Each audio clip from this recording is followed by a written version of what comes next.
USAA knows dynamic duos can save the day, like superheroes and sidekicks or auto and home insurance. With USAA, you can bundle your auto and home and save up to 10%. Learn more and get a quote at USAA.com/bundle. Restrictions apply. Raise the rudders! Raise the sails! Raise the sails! Captain, an unidentified ship is approaching. Over. Roger. Wait, is that an enterprise sales solution? Reach sales professionals, not professional sailors. With LinkedIn ads, you can target the right people by industry, job title, and more. We'll even give you a $100 credit on your next campaign. Get started today at linkedin.com/results. Terms and conditions apply.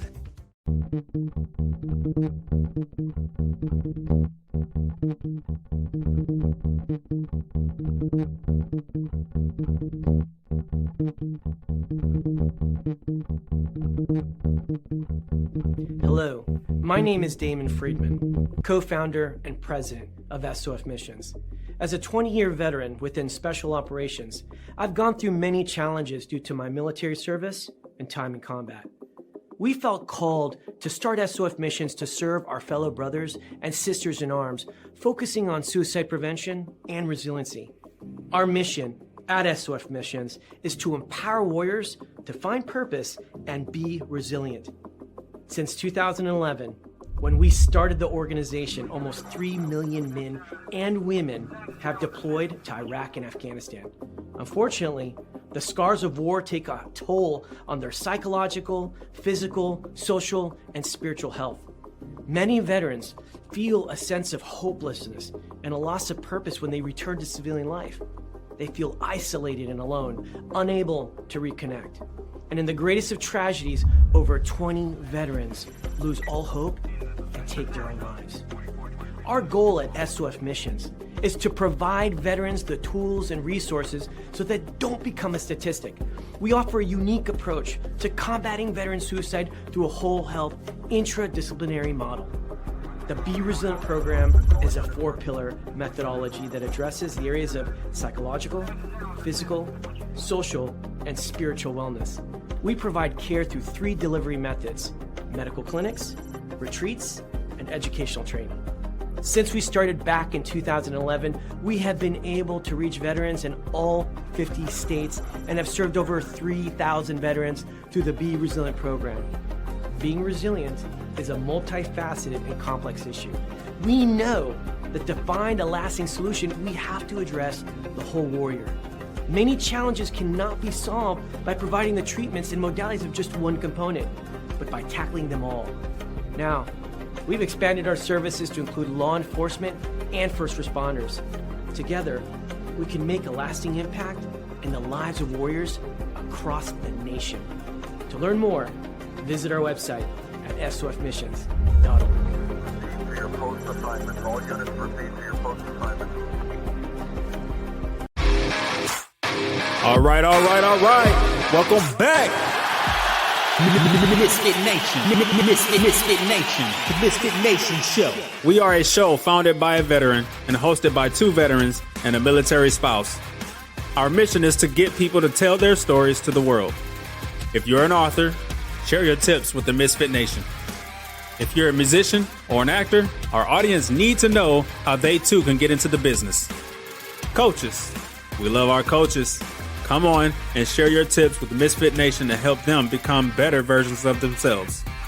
If you are a corporate leader or an entrepreneur, come on and show how you did it and how hard you have fought for success. If you are a veteran, first responder, or Gold Star family, we would love to have you come on and share your story with the Misfit Nation. We always have time for you. If you're feeling down, alone, or starting to see the darkness, stop. Think about those who are around you. You are not alone. You will be missed. If you feel like your problems will be a burden to those in your inner circle or feel embarrassed, dial 988. If you are a veteran, take option 1. We need you to keep pushing forward. Don't make a permanent solution to a temporary problem. If you are a new listener, welcome to the Misfit Nation Show. Be sure to subscribe to our show on your favorite podcast app. Also on our YouTube channel at @the_Misfit Nation. Subscribe and click the bell to keep you up to date on our latest episodes and all of our news. You can also find us on Heroes Media Group and About Face Radio. Now, let's get to the show!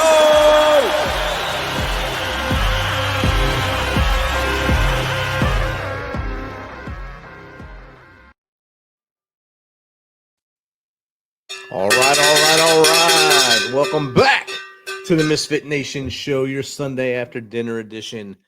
I know you have other places you could be, but thankfully you've come here to hang out with us and check out our great guest tonight.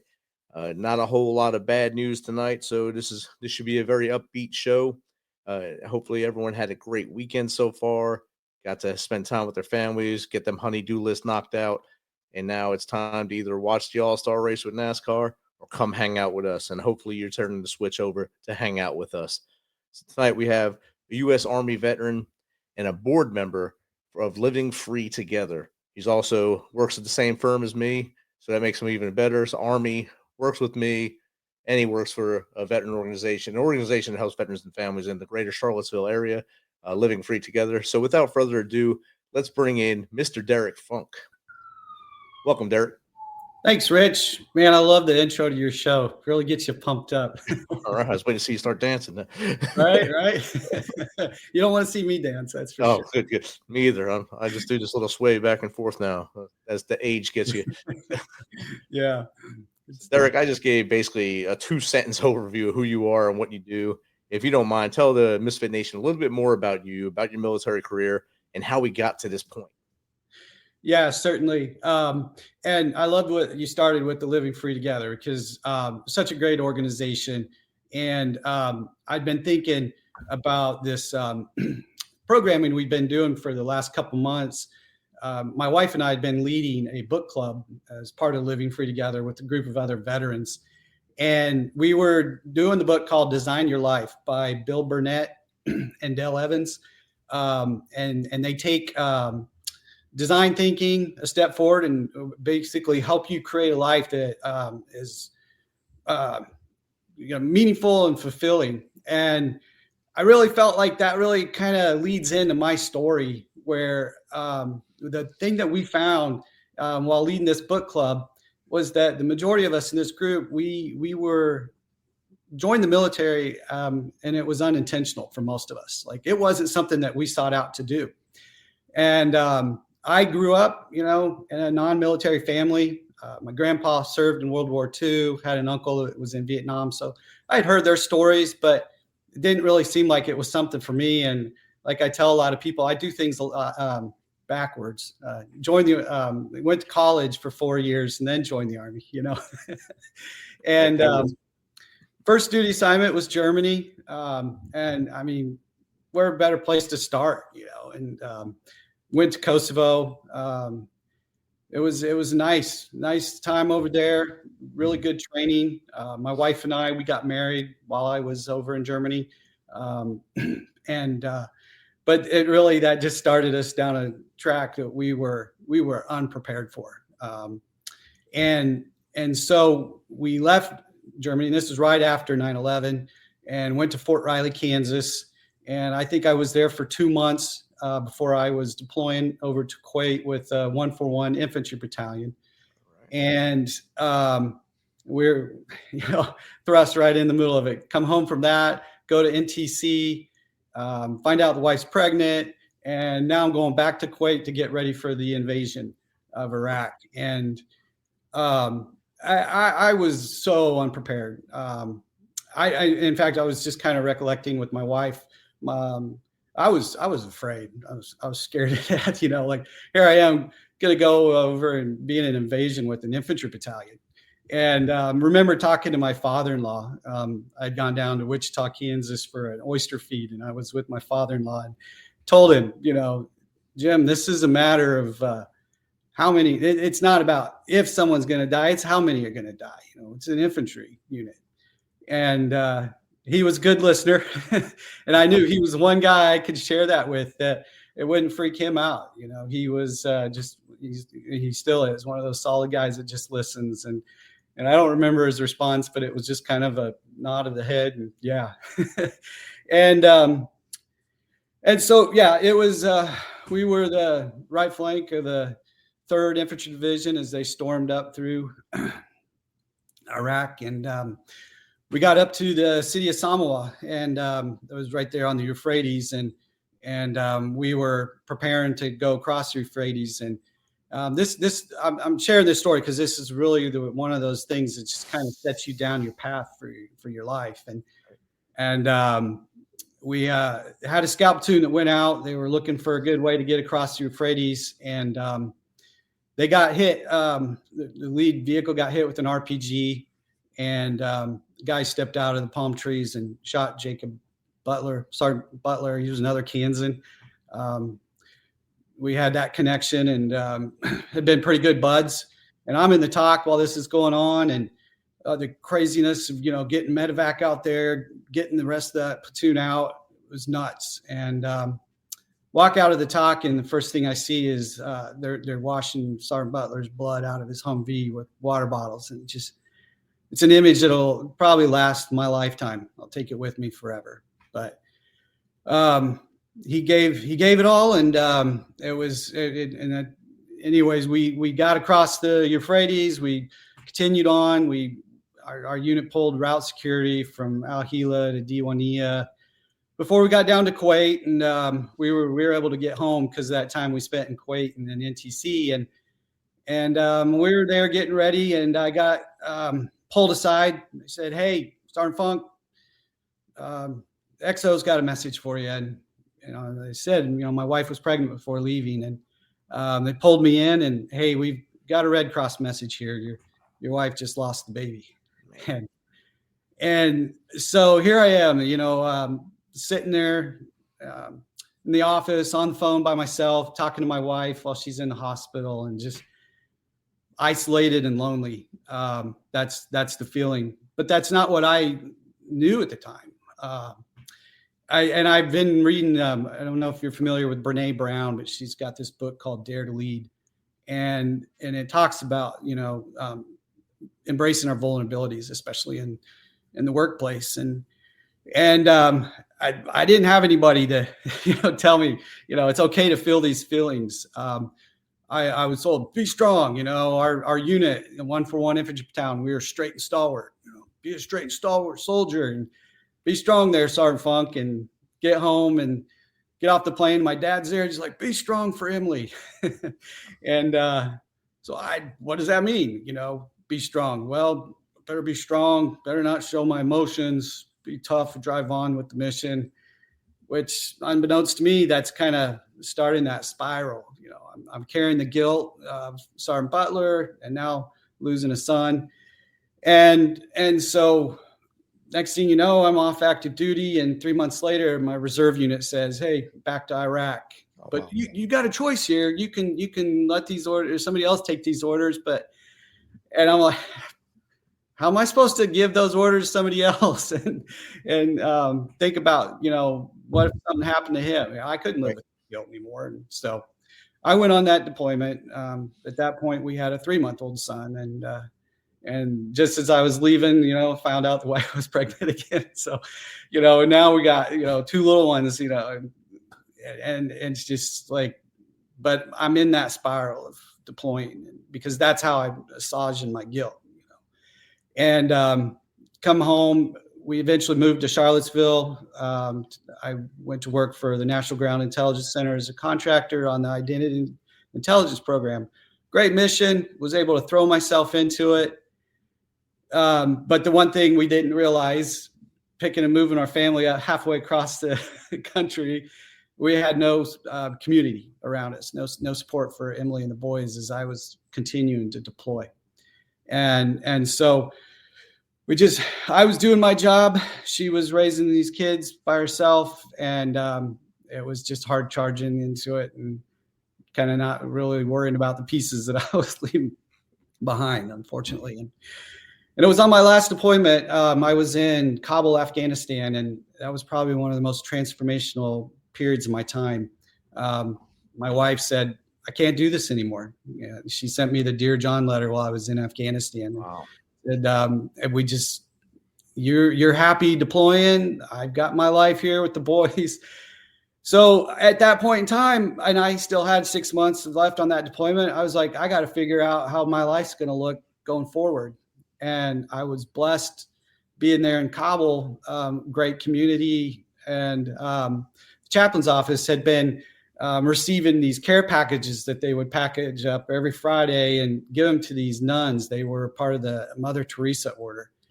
And those nuns would come on the base and we would fill their car with stuff and they'd take it to this orphanage. And really that was the first time in my life that I was doing something more than just for me. I was doing it for other people. It was like really a sense of service that I got out of that experience. And so I really, my mind was churning, like, how am I going to transform my life? Be more of a servant, given to others. Been so focused on myself, building my career. And fortunately, through all that, I got home. The wife saw a new man, and we were able to reconcile. But we were still kind of searching for that community and what was next. And ended up taking a job back in Kansas City and leaving Charlottesville for a year. And we thought it'd be great to be with family, and it was. We really enjoyed being closer to family, but what we saw was the community that our families had built. And we weren't really a part of that. We were trying to insert ourselves, but it made us really realize more the community that we had left here in Charlottesville, Virginia. And we were watching our boys struggle through COVID. They were isolated, being at home. And the company I was working for at the time was a healthcare IT company. That's where I picked up the Scrum Master role. And they're like, we're all remote. You can work remote anywhere. So we packed up that U-Haul and came straight back to Charlottesville. Wow. And it was interesting because before that last deployment, we had heard about Living Free Together. A friend of mine had told me, like, this might be good for you. And but we weren't ready to hear that. My wife really was not ready to embrace anything military at the time. Because it had been a hard life for her raising those 3 boys while I was constantly deploying. And so when we came back to Charlottesville, she was able to plug back into this networking group called Synapse. And they had partnered with Living Free Together. And so she went to this Living Free Synapse meeting, and the director, Tanya King, started talking about their mission, and Emily just broke into tears. Like, this was what we needed all along. And so she got involved, and they invited her to join the board of directors. And so we started participating. The programming they have for families is just great. It's such an organic thing that they do, where they just bring families and they teach them how to reconnect after these deployments, and teach them how to communicate and what's special about your family, and helping you identify those things that you kind of lose sometimes when you're on that constant cycle of leaving and coming and trying to figure out how to reinsert yourself. And thank goodness we had joined that group, because in 2023, it could have been much worse. I ended up getting laid off. Oracle had bought out that healthcare IT company that I was working for, and they did a big reduction in force. That was when a lot of tech layoffs were happening at the time. We were sending my oldest son to college, and my dad was in the last stages of his fight with colon cancer. He had colorectal cancer. And I think if I hadn't been a part of this Living Free Together, I would have probably spiraled again. And back to that version of that guy that my wife said I can't continue with, And so it was interesting, like right before my dad passed away in November, and we had our Ruck the Ridge. It's an annual event we do. And I'm a part of a workout group called F3, and got a bunch of my buddies to go do the Ruck the Ridge with me. And so I had committed to that. I knew my dad was kind of, doing poorly, and it was like, we need to get ready to get home, but I had to do this Ruck the Ridge with them because, I'd committed to it. And we bit off the 8 Mile ruck. I hadn't even trained for it. Just come on, I was Army. I can throw a pack on and go do 8 miles. Easy. Easy. And we did it. We were probably the last ones in, but we made it. And then I jumped in the car and drove back to Wichita, Kansas to be with my dad that last week before he passed. But every time I stopped for gas, the boys were like, "Dad, are you okay?" Well, yeah, I just did an 8 Mile ruck. How do you think my legs are feeling, guys? Ain't bad. Yeah. But anyways, that was quite the experience to have finished that, got there, saw my dad. And then when he passed, it was like having this community, being a part of something like that, it gave me a new perspective. And that's, I guess, what I'm here to kind of talk to everybody about tonight is find those communities that you can be a part of. And, they're there. And how I, started it with the unintentional, like I'm not an Army, like a hoorah Army guy myself, really. Like I said, I didn't intend to join the Army. And so like places like VFW, they mean well, and they're great organizations, but some of us, maybe aren't comfortable sitting in those VFWs or doing some of those activities. So an organization like Living Free, it really speaks to people like myself that, it doesn't always have to be the gung ho. Let's go, tell our war stories. It's more about connecting with your family, connecting with your community, and really understanding how there's a lot of good people out there that really want to help us. Right. Tanya, she's a pastor's wife and saw that need for community and support for military families here in this area. Charlottesville, Virginia, we don't have a military base. We're a couple of intel centers and there's a JAG school. And so we're really kind of disconnected once we leave work. And so this organization gives us that community, that time to come together, get to know other families that are going through the same thing that we are, understand our struggle, and that we can connect with. And it's been great. So I'm so thankful that that's become part of our lives. That's outstanding. And like you said, finding that place where you have that community is something that a lot of our brothers and sisters have a hard time with when they get out. The VFW, like you said, is awesome. And they're trying to do a lot better things now. They're trying to do things where they bring in the younger generation and let them lead and let them start to mold it. So it's a generational change, generational shift. So it's not just the smoke-filled rooms and things like that. It's other events that are going on, but it's going to take time because it's been generations that got it to that point. Right.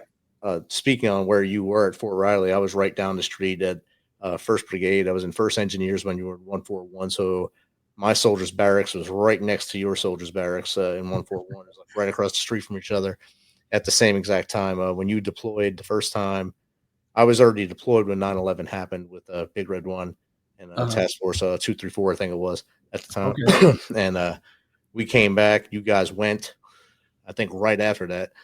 And we assumed gate guard, of course, at that time. And then we got sent to NTC to prepare to go to the desert we just came back from. And then while you guys went back for the 03 portion, we got sent to Korea to get ready to go to Iraq. It was a very weird time, but yeah. Yeah, that's a roundabout way to get there. Yeah. So when you were saying that stuff, oh wow, he was there at the same exact time as me, like right down the block. My buddy was a supply guy in your unit. Tim Peterson was a supply dude over in 141, and then they moved up to other units within the brigade. But he was there for a long time, and obviously you were there for a while. My wife graduated K-State just like you. So oh, nice. A lot of connections here. That's great. I love it. Yeah. I was looking at the Living Free Together website earlier, and I seen the list of events just coming up in the next, I think, 4 months that are listed out there. There's tons of stuff going on for that organization. How big is your volunteer pool? Well, it's really cool. So Tanya's a pastor's wife, this church, the Chestnut Grove Baptist Church, and so that's where we do a lot of our events. And it is non-denominational. We're not, pushing anybody to church or anything like that. It's just a community there that has really opened their doors to us. And they get a lot of volunteers from their church that come in and help. And one of the beautiful things that I love about it is we either do like programming on Mondays or Fridays. Now we've been doing Fridays, and they have volunteers that come in and have dinner for us. And I love it because, when you're raising kids and you have one night where you don't have to worry about dinner, that is amazing. And so we'll come in and we'll all sit down and eat dinner together, and then we'll go into our programming. And Tanya's father, Benny, he's an amazing man, and he's usually got something really good cooked up for us. and so he's always got, a group of volunteers in the kitchen helping him get all the food ready, served, and cleaned up. And we're sitting in there doing our programming, and they've got, to-go containers for us to take for, lunch the next day. and it's all happening while we're going through there. And it's just an amazing, efficient group of people that just come in, and it's a labor of love. That's what I really love about it, is that they're giving so much of their time to us. And I can't ever express to them how much I appreciate it. I can tell it helped you tremendously, obviously, and being now you're on the board, your wife's on the board as well, right? And correct. Yeah. So you're both deeply involved with it. The first sentence you see when you open the website is "Focus, Fearless, Fit," and I think that's a great the F cubed, I guess it's called. That's awesome to have that on there. And the pictures show you the rucking, I think climbing some kind of obstacle there, kids doing stuff, food. I see the food right there in the middle. so a lot of the stuff is going on. How do you guys manage all that? Well, again, we have a good group of volunteers. We have a good sized board. I think there's 9 of us now, and we each have like a category that we kind of take on, and just a lot of good people doing good things, because like you said, we have a lot coming up, and we do it all year round too. Charlottesville, Virginia is a beautiful place. If you've not been here, I highly recommend visiting. We're right in, Central Virginia with the Blue Ridge, Shenandoah Mountains. And we have wineries and breweries galore, and we make use of those spaces. And during the summer, we'll have a picnic at the polo match, at the King Family Vineyard. And the owner's son he's a veteran himself and has been so gracious to veterans. But it's really interesting how you do these things and you keep finding, the veteran connections. But like I said, all throughout the year, we've come up with different things, and we keep adding little things. Like the book club that I'd mentioned was one of those things that we had added we kind of felt like it was maybe a way to just connect a little bit deeper with some of the people that had been coming regularly. And it has. It's been a really nice way to connect, and we'll probably find some Thursday evenings to meet at a fire pit at a brewery throughout the summer and fall to maybe continue on another book. That's just kind of how it's just like little ideas that we have here and there. A lot of it is programming for the children, though. We really want to do things to help those children. The military children are very special. So resilient. My boys, they kind of outgrown a lot of the programming, but they come and volunteer. We had a pickleball tournament last summer where my boys were out there, and my oldest son, it was kind of funny. He had gotten paired up with an 8-year-old girl, and he's like, "Dad, are you just trying to get me out of this tournament right off the bat?" He's so competitive. But he ended up working with that girl and coaching her up to the point where they went and won the whole thing. Oh, wow.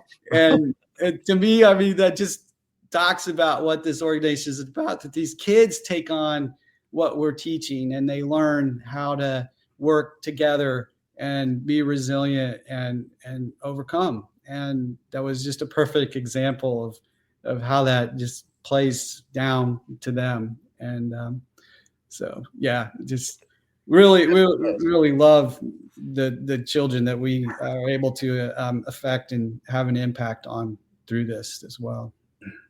And looking at your strategies, it's a family enrichment, family partnership, and then fit mental wellness. How do all three of them, they can work together, obviously. Where do you get most of your, interaction with people? Is it the two family ones, or the fit mental wellness, or all three of them combined? Well, the fit mental wellness is things that we do have like separate events where we do that.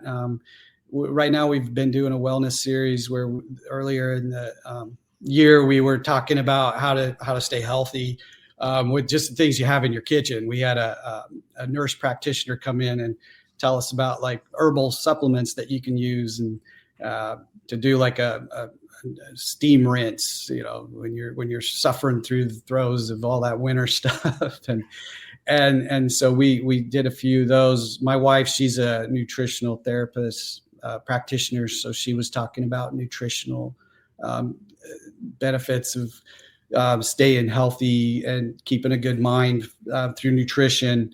And lately we've got a series that's going on about loneliness, the deep loneliness and that people experience. And we have a nutritionist who is teaching about, nutrition and how that can help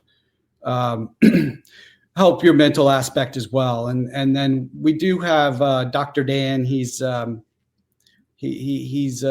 psychiatrist, and he's sorry, I should know a little bit more about it, but Dr. Dan will come in and he'll talk about some of the clinical side of it too. And so those are some of the separate events that we've done with that. But like even when we're doing our program and family programming, Dr. Dan will sometimes have classes there so that if somebody wants to go a little bit deeper on maybe some marriage counseling tips about how to, improve your marriage, they can go on that little sidebar instead of doing the book club with my wife and I. And so we always have offerings for different people. And Tanya does a great job of kind of understanding what people need in the moment. She always seems to have a good idea of some programming that she's going to add. And yeah. And Facing Deep Loneliness, the next meeting is Tuesday night, 6:30 8 p.m. Registration is required. If you go to the livingfreetogether.org website, there is a QR code. You can register there. I'm not sure if you have to go to the first one on the 13th to go to the 20th, but you can register there to maybe get to the next sessions. Nope. You can come and join us at any point in time. There's really no order of things. We'd love to have anybody come and join us. Awesome. And it's free. It's free. It's all, you're a veteran, you're a first responder, military member in uniform. It's free. We just need the registration to know what to plan for. But there's no cost to any of this, and that's really the great thing about it. Now the Ruck the Ridge, maybe we can segue into that. There is a registration fee if you're going to go do the Ruck, but if you need help, we definitely will help anybody that needs to help cover that cost. But you had mentioned seeing the pictures of the Ruck, and it's become a great event. We'll be doing our 4th year this November. And it's up at the Blue Ridge School. It's a beautiful spot, great trails. We have 8, 6, and 4 mile rucks. And then last year we did our first 1 mile all ability loop. Wow. And that was a really big hit.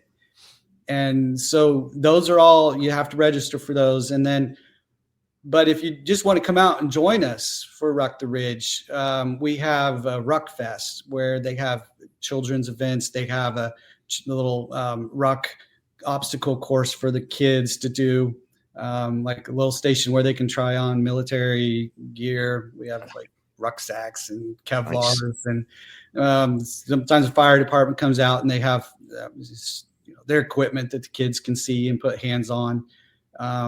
Booz Allen was a sponsor last year, and they had a table.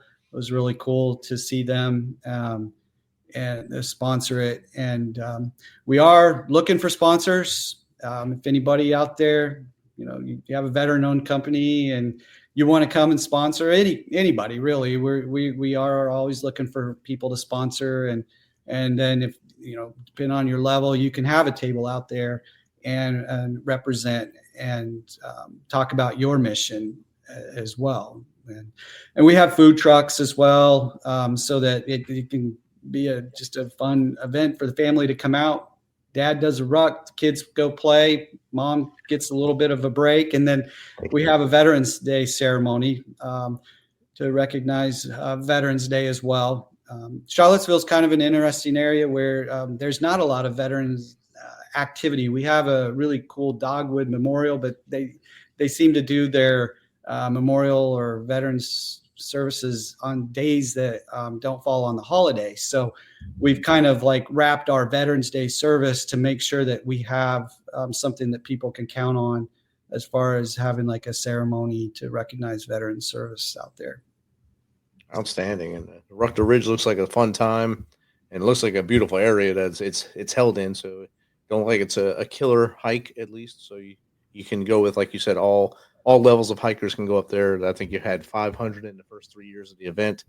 That's a pretty good number for the first 3 years. And yeah, and every year it's grown, and so we're really excited to have the opportunity to host something like that, but then also see all the people that come together, and then you have people like my wife and I. My wife showed up that first year just to kind of check it out, and then we've been volunteering with the ruck. The boys and I, we were parking cars last year, and so I wasn't quite ready to take on the ruck this year, but we were out there parking cars and moving bottles and setting up water stations, doing all that stuff, and then tearing down. And so a lot of great volunteer opportunities too for anybody that's in the area and wants to come help. We're always looking for volunteers as well. Outstanding. Got a couple questions in the chat for you. This one is from Salty Wafer. What kept you coming back through 8 deployments? What was your driving force? Thanks, Salty Wafer. Coming back home or going back over to deploy? I think keep coming back through, I guess bouncing back and coming back to life and then returning to war, I guess. Yeah, really having a mission that I, at the time when I was doing those deployments, I was really into. I was on the identity intelligence program, and so that was where, we were basically doing CSI out on the battlefield. We were training soldiers on how to collect evidence from IED events, and then we bring that evidence back to those labs and identify, anything from fingerprints to DNA, and then that stuff would be ran through all the different FBI databases, and so we were identifying those bomb makers, and so it was a mission that I was really into. So after my second Iraq deployment in uniform, then I transitioned to contractor, and the rest of those deployments I did were as a contractor on the identity intelligence program. Okay. So yeah, that's kind of what kept me going. I did a lot of different missions. I was embedded with Special Forces on one of those deployments down in Kandahar. Spent a lot of time in Bagram, and my last deployment, and I was in Kabul, and I was supporting the embassy when we were doing the big special immigrant visa vetting at that time. And I was involved with that mission, being co-located there with the embassy. So it was a lot of really good work that I was just enjoying at the time. And like I said, it was something that kind of helped me deal with some of the guilt that I had from, the survivor guilt, basically, that I had been carrying with me from that first deployment in Iraq during the invasion. And so by going over there, deploying, doing that mission, saving people's lives, there was part of me that felt like, I was doing that for Sergeant Butler, keeping his memory alive, but also doing everything I could to continue to try to save the warfighter, keep the warfighter safe over there. Definitely. I mean, it all comes together. So We got another one from Alley321. What does Ruck the Ridge mean to you, and how can civilians get involved? Thank you, Alley321. I think you answered this a little bit while you were describing it, but you can go a little more in depth. Well, to me, Ruck the Ridge, it's really cool to see how rucking has become a big sport now. There's the Go Rucks. I did one of those Go Rucks with my brother-in-law. We were humping up and down Massanutten. That about broke me. And but rucking is something that you do in the military. Okay, you've done all your training, and throw a ruck on and get out there and go ruck. And that's just like training that you can do. If you're NCO in the military and you got some soldiers sitting around, throw a ruck on and go do some good training with them that way. And especially in the infantry. And so it's kind of been neat to see how that's really spread to the civilians. And it's something that you can do together. So as a civilian, you go and do a ruck, you're kind of showing your solidarity with the troops that do it on a daily basis, or, they do it during their service. And so, we hear a lot of times, where people saying, thank you for your service. And that means, it does mean a lot when people take the time to say that. But when you actually go do something that a soldier does, and you show that you care enough to go try that and do it alongside of us, even if you were to come out and do the Ruck the Ridge and join me on that ruck, that means a lot, because you're saying you care enough to know what I did in my service and you want to try it. And so as a civilian, you want to come out and ruck with us, that's great. If you want to come and volunteer, like I said, we have a lot of volunteer opportunities. There's just so much going on during that day that just to be involved as a volunteer is huge. And then, like I said, if you work for a company that's looking for a sponsorship opportunity and you want to, encourage your company to sign up as a sponsor, and then come out there and table that event to talk about your company and how it maybe supports veterans, or how your mission ties into ours. That's always a big thing as well. So much that we can do together just to honor the sacrifice and service of military and first responders. Outstanding. Great answers. Questions keep coming. We got two more in here right now. One is from Iron 116. Talks more about your past career. What's your biggest lesson from working in identity intelligence for 13 years? The biggest lesson you learned. Wow, that's a tough question. There was a lot of takeaways from that. Especially early on, when it was something new and I was getting over there and able to train the troops on what it was we were doing, and then working alongside of them to identify the bad guys and try to get them captured or whatnot. Just that ability to see something that was cutting edge at the time when we started doing it over there. And so to be involved with something that was really impactful. But I think the one thing that I learned over the full 13 years is don't let your job become your identity. And pun intended, but I did. I really let that become who I was. And then later, when I started kind of having a bit of a crisis identity, I saw those nuns come on base, and I'm working hard to keep people off base. And then here come these nuns and their habits, and they're telling me that they're praying for me. And it really kind of shook me. Like, there's some good people out there, that we're probably putting on the watch list that maybe they failed a CI screening or whatnot, and now they're on the watch list. And I started to struggle with it. And then I started to struggle with who I was, because it had been my identity working that mission for so long. So don't let your work become your identity. Look for stuff outside of there that you can get involved in, and make doing things for other people a big part of who you are if you can. All right, we got one from Liz Feet. Can you walk us through how living free together strengthens family and community bonds for veterans, and what makes your approach different than other veteran nonprofits? Thanks, Liz Feet. That's a great question, because I know there are a lot of great veteran organizations out there, and I'm not going to say that Living Free is better than another or has a better way of doing things. What it really is to me is that we're all doing something to support veterans. We're doing stuff to support first responders.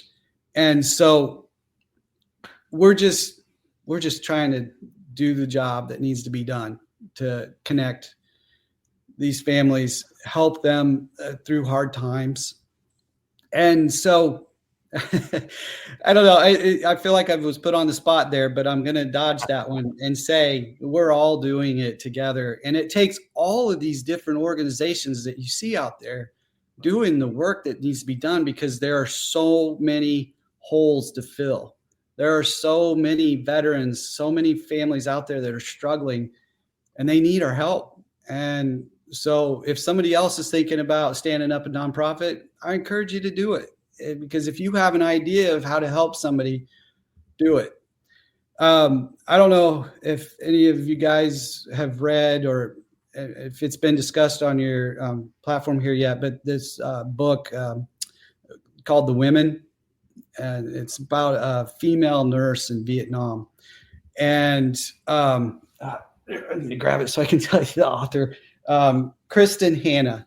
And it's The Women. And my wife really encouraged me to read it, and phenomenal book, but it really follows this nurse through Vietnam, where she's like in a being a nurse or any kind of medical care in a combat zone is just going to be a hellscape, to get through. And then the PTS that she experienced after coming home, and the fact that people didn't acknowledge that women were over there in Vietnam, especially in combat. And it really opened my eyes to just how there is women veterans to me kind of seem underserved. And we're doing a big part of trying to reach out to women veterans and supporting them and their families and helping them. And so the more we can do, the more organizations that are out there to support, the better it is for everybody. Definitely. And I think with that, there are a ton right now of veteran focused organizations. If you can't find one that works for you, something has to be historically wrong in your area. But if you can't, and you think of an idea that you think is not out there, just research, make sure it's not been done, and then maybe start one in your area and help people in that niche, and probably join in with a larger organization to get a little piggyback and more attendance and more people to come to your events. Amen. And thank you for giving us a voice. This is an awesome opportunity to be able to come on and talk. And I appreciate you having this platform that you're allowing us to share. And so I really do appreciate it, Rich. Awesome. I appreciate having you on here, and glad we connected I think we connected via the Zone, right? So the thing actually works sometimes. Yeah. And like a little plug for Booz Allen. So thankful my path brought me there, and wonderful company with a lot of really great people doing good things for military families and veterans as well. So yeah, they definitely do. They have so many, their hands are in so many things, and they still are able to say, hey, thanks to the veterans for the whole month of, I think it's all of May. They do the veteran identification, salute to the veterans, and then of course Memorial Day as well. And they always do take care of us as much as they possibly can. Yep. We got one more question in here from Denny Slam. I don't know if that's like Grand Slam breakfast, but How do you define resilience after 2 decades of war zone operations and public service, and now as a board member of Living Free Together? Thanks, Denny Slam. Yeah, great question. And to me, it's just about picking yourself up, having a good perspective on things, and not giving up. You know, I had mentioned how I'd gotten laid off when I was working for Oracle, and I could have taken that as it was a kick in the gut at that time. But I had a good perspective because I had a good community around me, and you can't do it on your own. And so having that community to support me, keeping me going forward. Good friend of mine gave me a job that helped me land, back on my feet right after getting laid off, and was able to work that for a year until finding this job with Booz Allen. But just,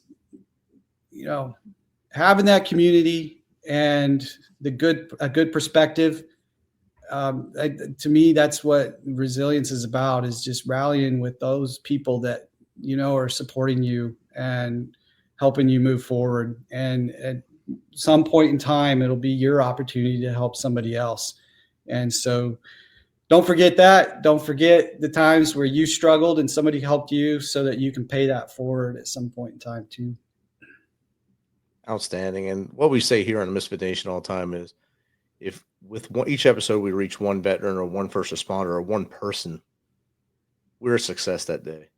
So if one person gets or your message, hey, I'm going to go out to Living Free Together, and I'm going to join the Ruck the Ridge, I'm going to follow Derek, even if he's just parking cars, I'm going to make sure he makes me go ruck, and I'm going to push myself to do something I haven't done in a while, then we're successful tonight. And that's what it's all about, helping one person at a time so that they maybe can help one person at a time. And I think we've done that tonight. That's awesome. And I will be rucking this year. So if anybody wants to join me, I'll start a team, and you can sign up with me and be part of my team.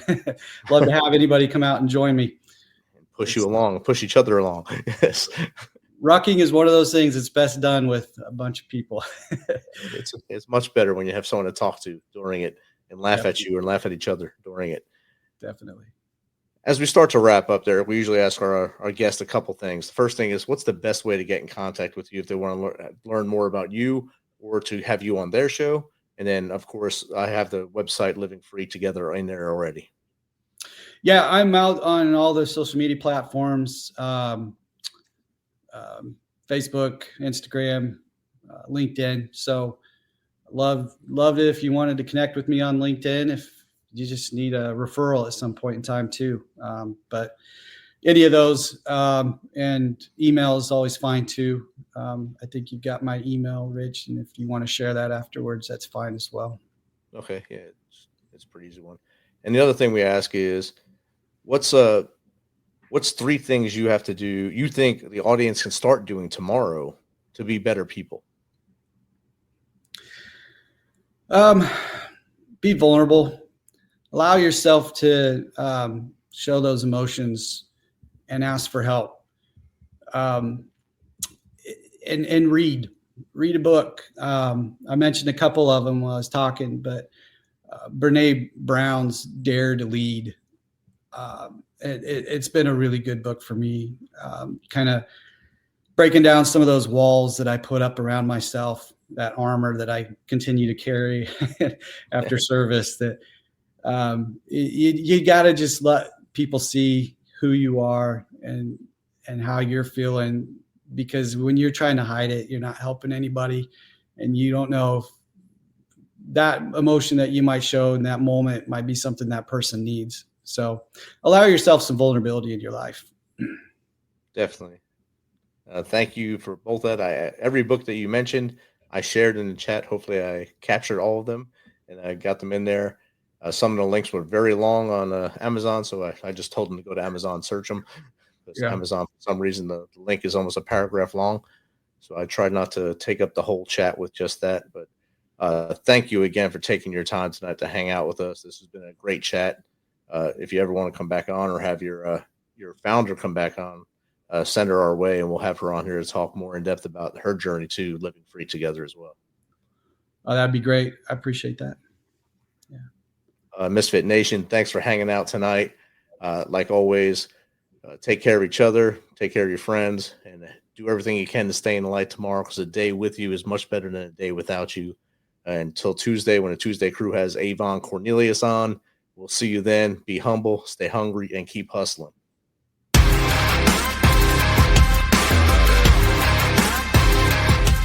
Thanks for checking us out and being a part of the Misfit Nation Show. Don't forget to visit our website at themisfitnation.com. That's themisfitnation.com. Check out all our past episodes and get some of the great Misfit Nation gear for you and your family. As always, be humble, stay hungry, and keep hustling, because we are Misfit Nation. Misfit Nation.